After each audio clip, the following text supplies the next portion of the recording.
May I come in, sir? Yes, please do. Good morning, sir. Good morning. Ravikant, take your seat. Thank you. Ravikant है ना? Yes, sir. Ravikant Hindi में बात करना पसंद करेंगे? सहज है हिंदी में? हिंदी में, yes. ठीक है। रविकांत, जैसा आपने नोटिस किया होगा, हम लोग कोविड की तमाम सावधानियों का ध्यान रख रहे हैं और यही वजह है कि आपके और हमारे बीच में पर्याप्त दूरी रखी गई ताकि आप सुरक्षित महसूस करें। हम लोग जिस समय सवाल नहीं पूछ रहे हैं उस समय मास्क लगा रहे हैं। आप पर भी ये लागू होता है कि यदि आप मास्क लगाकर ही सहज हैं, कंफर्टेबल हैं, तो आप मास्क लगा के इंटरव्यू दे सकते हैं। लेकिन यदि आपको लगता है कि पर्याप्त दूरी है और आप सुरक्षित महसूस कर रहे हैं और बिना मास्क के ज़्यादा सहज रहेंगे, तो मेरे ख्याल से आप मास्क हटा भी सकते हैं। क्या करना चाहेंगे? सर हटा सकते हैं। हटा सकते हैं तो मास्क पूरी तरह से हटा लीजिए। Okay sir. सेफ फील कर रहे हैं ना? यस। आपको खुद तो किसी किस्म के कोई लक्षण नहीं है? नहीं सर। ठीक है, तो शुरू करें? Yes sir. ठीक है रविकांत, मैं सबसे पहले तो चाहूँगा कि आप अपना परिचय बोर्ड मेंबर्स को दें। सर मेरा नाम रविकांत है, मैं बिहार के बांका ज़िले से हूँ और मैंने sir B Tech Maulana Azad national institute of technology Bhopal से मैकेनिकल में किया है 2013 में। उसके बाद मैंने दिल्ली टेक्नोलॉजिकल यूनिवर्सिटी से थर्मल में एमटेक किया है। उसके बाद फिर सर मैंने कुछ महीने तक गेस्ट फैकल्टी के रूप में कॉलेज में बेसिक थर्मोडायनामिक्स और आईसी इंजन पढ़ाया था। और उसके बाद सर कुछ महीनों के बाद सर फिर मैंने यूपीएससी की प्रिपरेशन करनी शुरू करी और जब लगभग 14-15 महीने के बाद जब मेरा नहीं हुआ तो फिर मैंने sir Indian railway as a chief commercial clerk join कर लिया। और सर पिछले 1.5 साल से मैं असिस्टेंट सेक्शन ऑफिसर के रूप में दिल्ली डेवलपमेंट अथॉरिटी में काम कर रहा हूँ। फिर उस थर्मल इंजीनियरिंग का क्या हुआ? आप क्लर्क बनने के रेलवे में अगर आपको जाना ही था तो वहाँ रेलवे तो इंजीनियरिंग प्रोफेशनल्स की मक्का है। आप वहाँ पे क्लर्क बनने के लिए गए? सर ये भी इंजीनियर्स की जगह है, वहाँ पे आप इंजीनियर्स के सबऑर्डिनेट बनने के लिए गए।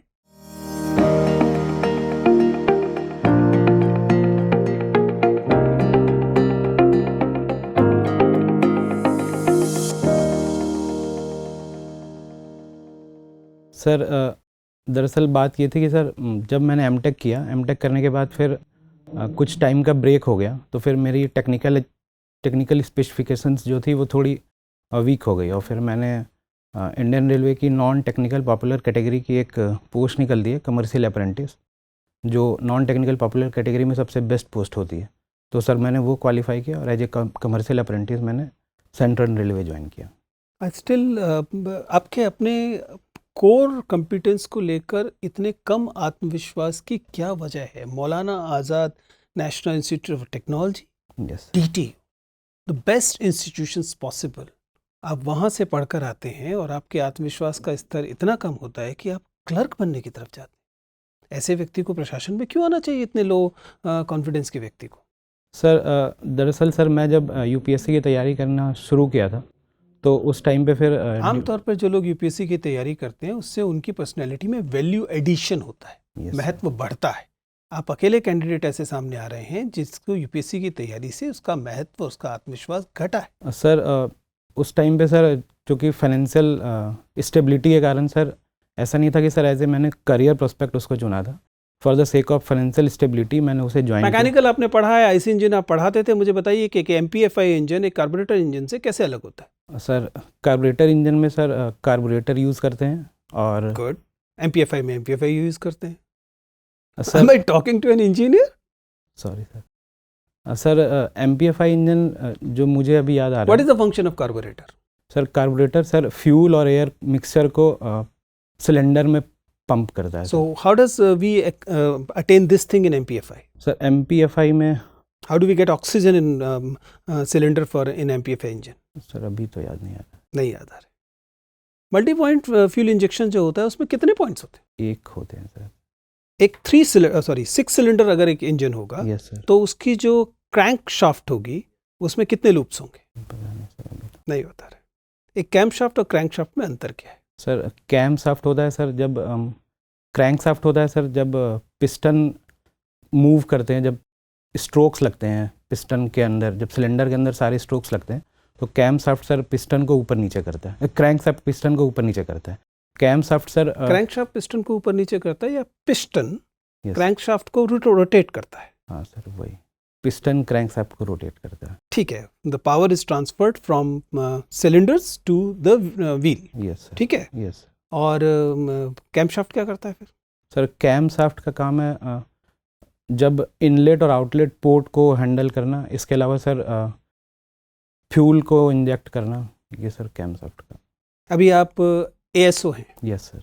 मुझे बताइए कि जब नॉर्मली आप नोट शीट लिखते हैं, यस। तो नोट शीट में जब अपवर्ड मूवमेंट होता है, from a lower to higher officers की तरफ जाता है, तो जो नोट शीट है उसकी लैंग्वेज क्या बनेगी when you put a case? Yes sir. Sir सबसे पहले तो सर जिसकी भी अप्रूवल होगी फाइल में, उनका रेफरेंस डालेंगे, और उसके बाद फिर सर उन्होंने जो भी रिकमेंड किया है या जो उनके सजेशन है उनको उसको लिख कर, और फिर सर हम जो अपने इमीडिएट बॉस है उनको फिर फॉरवर्ड करेंगे फाइल सर। चलिए, थैंक यू सर। रविकांत, आप साइकोलॉजी के स्टूडेंट हैं। Yes sir. अर्थशास्त्र में कंज्यूमर बिहेवियर का स्टडी किया जाता है। Yes sir. तो साइकोलॉजी के विशेषज्ञ के नाते आप बताएं कि कंज्यूमर के बिहेवियर को स्टडी करने के लिए क्या अप्रोच होना चाहिए, क्या मेथड होना चाहिए? सर सबसे पहले तो कंज्यूमर को क्या चाहिए मार्केट से। सबसे पहले तो जहाँ पे भी जो भी मार्केट है वहाँ के कंज्यूमर्स की क्या रिक्वायरमेंट है ना, उसको साइकोलॉजिकली स्टडी किया जा सकता है, और इसको पास्ट 1 साल में उसकी रीइटरेशन कर सकते हैं, फिर सर उसकी फोरकास्टिंग कर सकते हैं। उसके बाद फिर जो भी मार्केट में जो प्रोडक्ट आना चाहिए जिसकी ज़्यादा डिमांड है, उस फोरकास्टिंग की तरफ से वहाँ पे उसको यूज किया जा सकता है सर। एडवर्टीजमेंट का कंज्यूमर के बिहेवियर पर क्या असर पड़ता है, और क्या वो हमेशा विवेकशील असर होता है? सर एडवर्टीज़मेंट अगर पॉजिटिवली की जाए तो सर हाँ, ये मैं कह सकता हूँ कि उसका पॉजिटिवली इफेक्ट पड़ता है। सरकार के ऐसे कौन से विज्ञापन हैं जिससे लगता है कि कंज्यूमर के बिहेवियर पे बुरा असर पड़ रहा है? सर ऐसा तो अभी पता नहीं है, मतलब सरकार, मैं ऐसा मानता हूँ कि सर सरकार को मतलब जनरली जो भी एडवर्टीज़मेंट करती है वो पॉजिटिव सोच के ही करती है, ताकि जो भी कंज्यूमर पे या जो भी पॉपुलेशन पे भी जो असर पड़े वो पॉजिटिव वे में पड़े। अच्छा, ठीक है, इस सवाल को दूसरे तरीके से सोचिए। मान लीजिए कि आपके सीनियर ऑफिसर ने आपसे ये पूछा है कि हम अपने विज्ञापन अभियान को में क्या परिवर्तन करें कि यह और अधिक असरदार हो जाए, तो सरकार के किस विज्ञापन अभियान में आप सुधार करने की सोचेंगे?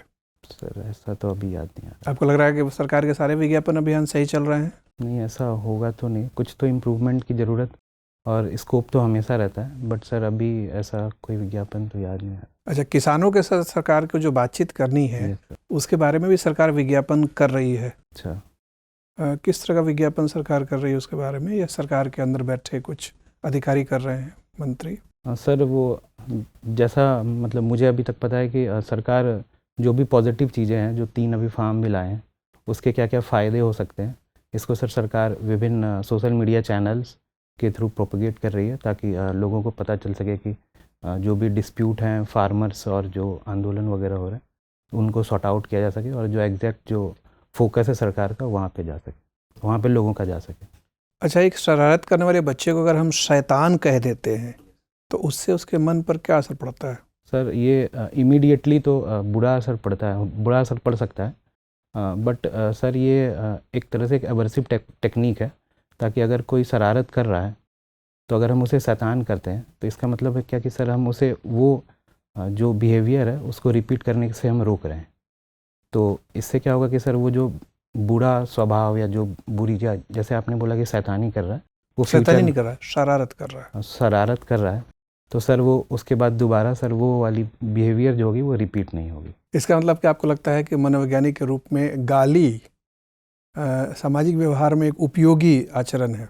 नहीं सर, गाली तो नहीं, लेकिन सर कई बार क्या होता है कि सर ये एक अच्छी बातें बताने के लिए एक एवर्सिव टेक्निक है, जो कई बार जो गलत चीज़ें हैं उसको रोकने के लिए ये कई बार यूज की जा सकती है। कुछ किसानों को आतंकवादी कह देना भी क्या एक तरह की गाली है? सर ये तो गलत होगा सर, आतंकवादी तो बहुत बड़ा टर्म है सर, और किसान तो हमारे अन्नदाता है, तो ये तो मेरे हिसाब से तो सरासर गलत है। क्या कह सकते हैं? खालिस्तानी कह सकते हैं? नहीं सर, बिल्कुल नहीं। और कुछ, ताकि उनके आचरण में अवर्षण आए, सही रास्ते पे आ जाए?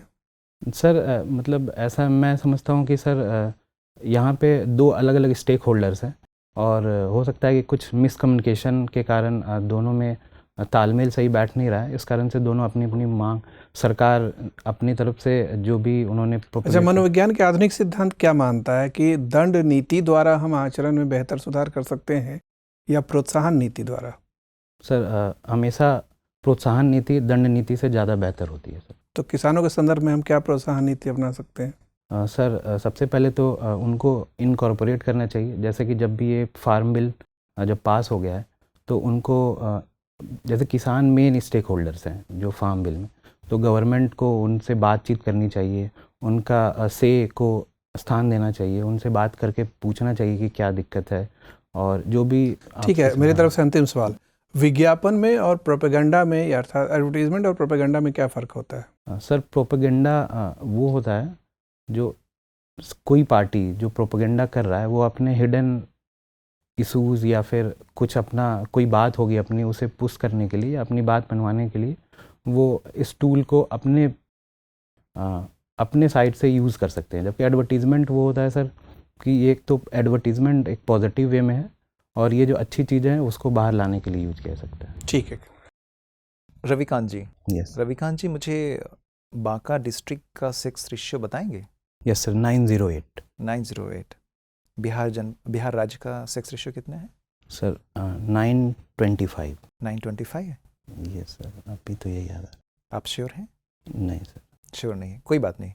कितने विधानसभा क्षेत्र हैं बांका जनपद में? 5 5 हैं। किन्हीं 2 विधानसभा क्षेत्रों के नाम बताएंगे? यस, एक बेलहर है, बेलहर विधानसभा और कटोरिया विधानसभा। कटोरिया, यस ठीक है। कटोरिया एक फेमस जगह है, किस चीज़ के लिए जानी जाती है? सर अब जो मुझे अभी याद आ रहा है सर कि कटोरिया सर देवघर जो बहुत फेमस उसके पास में है, तो शायद इसलिए। औद्योगिक उत्पादन से संबंधित कुछ है इसका संबंध, पर्यटन की दृष्टि से या औद्योगिक उत्पादन? सर पर्यटन से सर एक बौंसी के पास एक मंदार हिल है जो स्कंद पुराण में उसका उल्लेख आता है, तो सर वो। आपके जनपद का सिल्क से कोई संबंध है, रेशम उत्पादन से? यस सर होगा। बांका जनपद का ट्राइबल कल्चर से क्या संबंध है? सर पुराने टाइम में सर जब संथाल परगना और सिंधु कानू जब ये आंदोलन हुए थे तो उस टाइम में सर भागलपुर और बांका ये उसके केंद्र में से एक थे सर। ठीक है। किसी भी तरीके की ट्राइबल या जनजातीय सभ्यता के लक्षण आपके जनपद में दिखाई पड़ते हैं क्राफ्ट के तौर पे? हाँ सर, ये सर हैंड क्राफ्ट जो भी बनते हैं तो उसमें ऐसा क्या है कि कटोरिया क्षेत्र से बहुत सारे श्रमिक वो बनारस जाते हैं सिल्क साड़ी के प्रोडक्शन के लिए? सर ये इसलिए हो सकता है कि कटोरिया में सर सही रिम्यूनरेशन और औद्योगिक का वैसा विकास नहीं हुआ जैसा बनारस और उसके आसपास, जैसे भदोही है एक, तो उन्हें माइग्रेट करना पड़ता है। Yes sir. ठीक है, मुझे बताएं कि मिनिस्ट्री ऑफ सोशल जस्टिस की तरफ से एक योजना लॉन्च की गई जिसका नाम है असीम। ठीक है, ASIIM, Ambedkar social innovation and incubation mission. क्या है ये योजना? सर अभी नहीं पता, कोई बात नहीं। क्या हम ये कह सकते हैं कि एक राष्ट्र एक चुनाव और एक पार्टी, यस सर, यानी एक राष्ट्र एक चुनाव का सिद्धांत माननीय प्रधानमंत्री जी के द्वारा दिया गया है, क्या हम इसमें एक स्लोगन और ऐड कर सकते हैं, स्टेटमेंट एक पार्टी?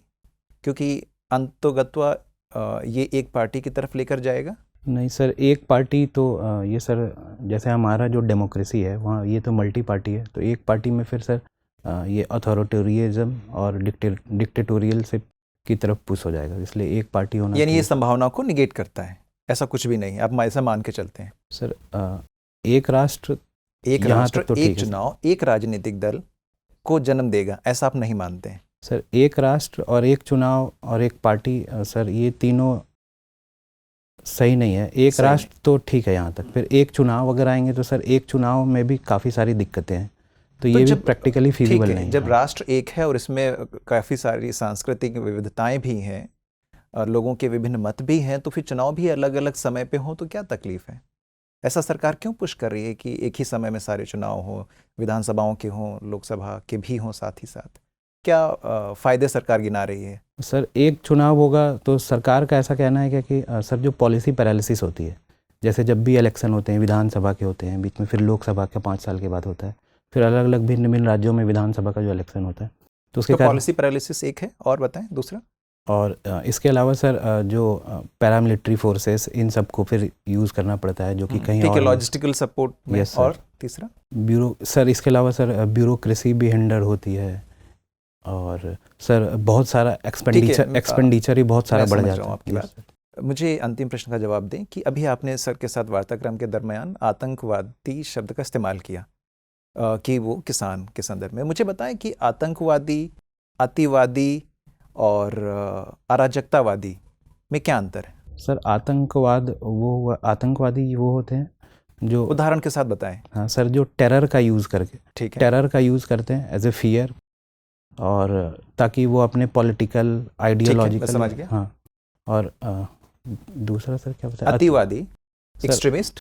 सर अतिवादी सर ये हुआ कि अगर उनकी अपनी कोई मांग है ना, तो वो उनको पूरा करने के लिए तो उसके लिए वो कोअर्सिव टेक्निक्स का यूज़ करते हैं सर। जैसे उदाहरण बताएं। जैसे कोई दल है, कोई व्यक्तियों का समूह है? सर जैसे नक्सल मूवमेंट जो है वो एक्सट्रीमिस्ट हम मान सकते हैं कि एक्सट्रीमिस्ट है। अच्छा, वो एक्सट्रीमिस्ट मान सकते हैं। Yes sir. ठीक है। और अराजकतावादी? अराजकता सर एक मैं समझता हूँ कि अराजकता एक सर बहुत यूनिवर्सल वर्ड है, ये कहीं भी यूज हो सकता है सर।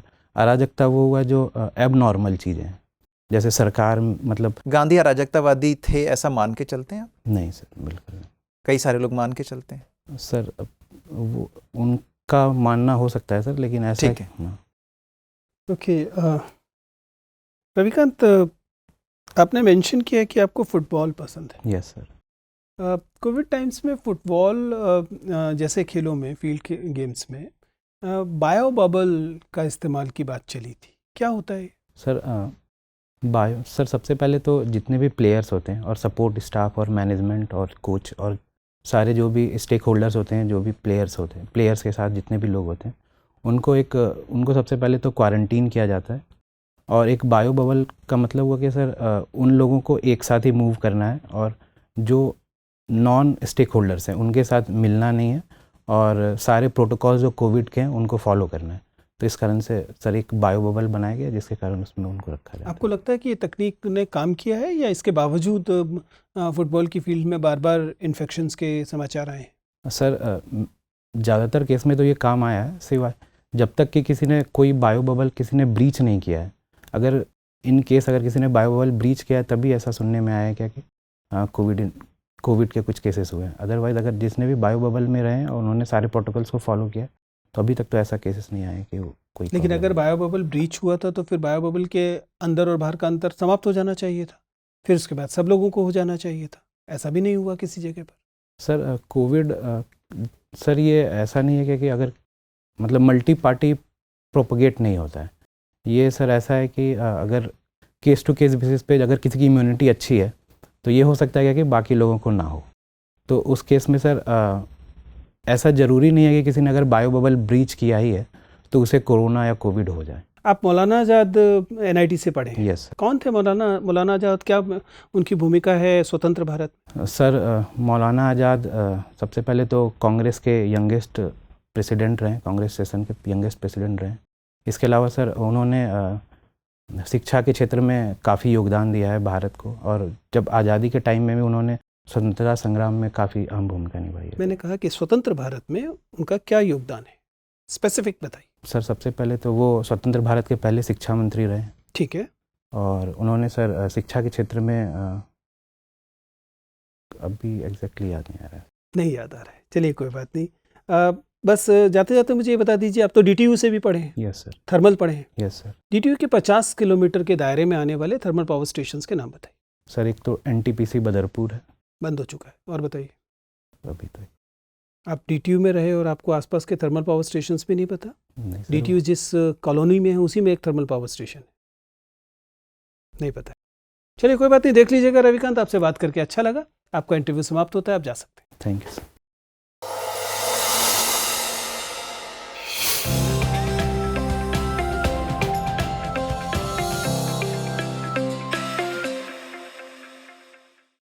आइए बैठिए रविकांत जी, बताइए क्या स्थिति है, आपका इंटरव्यू कैसा गया है, किन एरियाज में आप खुश हैं, कहाँ आपको लगता है कि सर यहाँ मुझे अभी और सुधार करना। सर सबसे पहले तो मुझे लग रहा है कि मैं थोड़ा घबरा रहा था इंटरव्यू देते समय, ठीक, मेरी आवाज़ सही से आ नहीं रही। और सर जो पहला ही क्वेश्चन आपने पूछा था सर, शायद मैंने उसका सेटिस्फैक्ट्री आंसर नहीं दिया होगा। ठीक है। देखिए रविकांत, आप अच्छे कैंडिडेट हैं। The only problem with your entire interview is that you are too good and you are not justifying how good you are. You getting my point? Yes. आपने शानदार इंस्टीट्यूशन से पढ़ाई की है, आपने बहुत शानदार पढ़ाई की। नॉर्मली ये ऐसे कैंडिडेट यूपीएससी के इंटरव्यूज में हम लोगों को मिलते हैं, नॉट इन स्टेट सर्विसेज, बहुत रेयरली होता है। लेकिन उससे जो हाई लेवल ऑफ एक्सपेक्टेशन बनता है, कई बार ऐसा लगता है कि आप उस एक्सपेक्टेशन को जस्टिफाई नहीं कर पाते या उतना नहीं कर पाते जितना कर सकते। ठीक है ना? आपकी पर्सनालिटी में ट्रेट्स के लेवल पर मुझे कोई कमी नहीं दिखाई दे रही। It is only as if it appears कि एक लिमिट के बाद आप उसे छोड़ देते हैं। You are not fighting it to the last. ठीक है ना? तो ऐसा तो नहीं कि एनर्जी लेवल या तो नीचे हो गया या आज के दिन आप बहुत अच्छा नहीं महसूस कर रहे थे, इसलिए आपकी फाइटिंग स्पिरिट जो है वो उस लेवल पे नहीं थी जिस लेवल पे मैं चाहता हूँ कि हो। ठीक है, आप समझ पा रहे हैं मेरी क्या शिकायत है? Yes sir. शिकायत ये नहीं है कि आपकी परफॉर्मेंस अच्छी नहीं है, आपकी पर्सनैलिटी अच्छी नहीं है, ये सब शिकायतें नहीं है। शिकायत सिर्फ इतनी है कि आपसे जो एक्सपेक्टेशन बनती है, कई बार आप उससे थोड़ा सा अंडर परफॉर्म करते हैं। एक्सपेक्टेशन आपने जिंदगी भर मेहनत करके बनाई, ठीक है ना? यस। तो you need to justify that also. This is one area of concern. Sitting posture में you can improve a bit. Normally legs को थोड़ा पास लाइए, हाथ को ऐसे रखिए, हैंड मूवमेंट कम कीजिए। ठीक है ना? वॉइस लेवल नॉर्मली ठीक है, लेकिन जिस जगह पर आपके पास उत्तर नहीं है या किसी वजह से परफॉर्म नहीं कर रहे, वो अचानक बहुत तेजी से डिप करता है। ये मूवमेंट बहुत ज़्यादा नहीं होना चाहिए। देखिए, जीरो तो नहीं हो सकता। जब आपको प्रश्नों के उत्तर नहीं आ रहे तो स्वाभाविक है कि यू विल फील लो। लेकिन ये जो एम्पलीट्यूड्स, क्रेस्ट एंड ट्रफ जो बन रहे हैं, वो बहुत ज़्यादा बन रहे हैं। माई एडवाइस विल बी कि इस बात पे कॉन्शियस एफर्ट कीजिए कि जब मुझे प्रश्नों का उत्तर नहीं आएगा तब मैं इस बात को तेज आवाज में बोलूंगा। अच्छा, आई एम सॉरी, मैं याद नहीं कर पा रहा हूँ। Okay sir. सॉरी सर, मुझे पता होना चाहिए था, मुझे इस समय याद नहीं आ रहा है। आप समझ पा रहे हैं? इस बात को बहुत क्लियर बोलेंगे और तेज आवाज में बोलेंगे। इससे क्या होगा कि जो इम्पैक्ट प्रश्न ना आने का है वो तो रहेगा अपनी जगह पर, लेकिन उससे आपका कम्युनिकेशन डिप नहीं करेगा। Okay sir. ठीक है, my concern is right now communication. ठीक, उसे आप देख लेंगे। Eye contact by and large ठीक है, फ्लो में कोई मेजर परेशानी नहीं है। एनर्जी लेवल जरूर थोड़ा सा एक आध जगह पर कम दिखाई दे रहा है। ओनली सजेशन, कुछ एरियाज आपको समझ में आए होंगे, एरियाज ऑफ कंसर्न जो हैं जिनको आप ब्रश अप करेंगे। आप अपने बैकग्राउंड एरिया को ठीक से देखेंगे, ठीक है ना? अपने ऑप्शनल को भी देखेंगे, बैकग्राउंड एरिया को खास तौर से देखेंगे, अपने करंट प्रोफाइल को देख लेंगे, डीडीए का पूरा स्ट्रक्चर देख लीजिएगा अच्छे से। ठीक है, पूरा एडमिनिस्ट्रेटिव स्ट्रक्चर बोर्ड से लेके और नीचे तक। और दूसरा, अपने उत्तरों में एक छोटा सा बदलाव आप ये कर सकते हैं कि इस बात को, प्रश्न को समझिए, प्रश्न की प्रकृति को समझिए और उसके अनुसार ये कोशिश करें कि इस विशिष्ट प्रश्नों के सामान्य उत्तर नहीं देने। आप समझ पा रहे हैं? When the question is specific, then you need to give specific answers. Don't try and get away with general answers. उससे क्या होता है कि उत्तर न देने का से जो नुकसान होता है उससे ज्यादा नुकसान हो जाता है। दो नुकसान होते हैं। एक तो ये समझ में आ जाता है कि कैंडिडेट को प्रश्न नहीं पता है, वो आसपास की चीजें बता रहे हैं। दूसरा, यू लूज ऑन टाइम, क्योंकि this is a crucial 20-25 minutes to put forward the best of you, right? If you losing half a minute out of it, then it's your loss. ठीक है ना? तो उस पर आप थोड़ा सा काम कर सकते हैं। बाकी चीजें जनरली अच्छा है। अपने डिस्ट्रिक्ट को एक बार थोड़ा सा रिवाइज कीजिए, ठीक है ना? ठीक है। खास तौर से वे लोग जो अच्छे इंस्टीट्यूशन से पढ़ के आते हैं, उनको ग्रिल किया जाता है उनके लोकल सॉफ्ट नॉलेज पर। आप समझ पा रहे हैं? ये देखने के लिए कि कहीं ऐसा तो नहीं कि ये व्यक्ति कट ऑफ है। इसलिए अपने एरिया की भाषा में दो चार वाक्य, ठीक है, उसके आसपास की सॉफ्ट नॉलेज, कल्चरल एस्पेक्ट, छोटी छोटी चीजें, उनको थोड़ा क्लोजली देख लीजिए, ताकि उस पर अगर आपको ग्रिल किया जाए तो आप उसको हैंडल कर सकते। ठीक है, बाकी चीजें आप ठीक से कर रहे हैं। I am sure you will do very very good. All the best. और सर, एक जैसे मैंने रिसर्च किया है एमटेक में, बायोडीजल पे मैंने काम किया था और डीआई। देखिए, अगर आप चाहते हैं उस पर बातचीत हो तो उस जिस समय आप बता रहे हैं मास्टर्स, उस समय आप स्पेशलाइजेशन में बता दें, क्योंकि ऑब्वियसली उन्हें तो सपने आएंगे नहीं, इसलिए वो सवाल पूछेंगे नहीं। ठीक है ना? उसे थोड़ा सा देख। और सर, जैसे मैंने जॉब प्रोफाइल जो है वो मुझे अच्छे से पता है, उसमें मुझे लगता है कि मेरा ठीक ठाक कमांड है एडमिनिस्ट्रेटिव वाले। Yes sir. आप जिस समय आपको ये ग्रिल किया जाएगा कि आप ये सवाल क्यों, आप इस एरिया में क्यों आ रहे हैं, उस समय उसे पुट फॉरवर्ड कर दीजिएगा। और दूसरा एक तरीका ये होता है कि सॉफ्टली अपने उत्तरों में अपने अनुभवों को ऐसे दर्ज करके बताइए, सर जैसे आजकल भी मैं ये करता हूँ, तो इससे वो कई बार पकड़ लेते हैं, then they get into that area. और सर जो आपने पहला क्वेश्चन पूछा था उसका सर बेस्ट आंसर क्या मैं दे सकता हूँ? कि आप क्यों जा रहे हैं एडमिनिस्ट्रेशन में?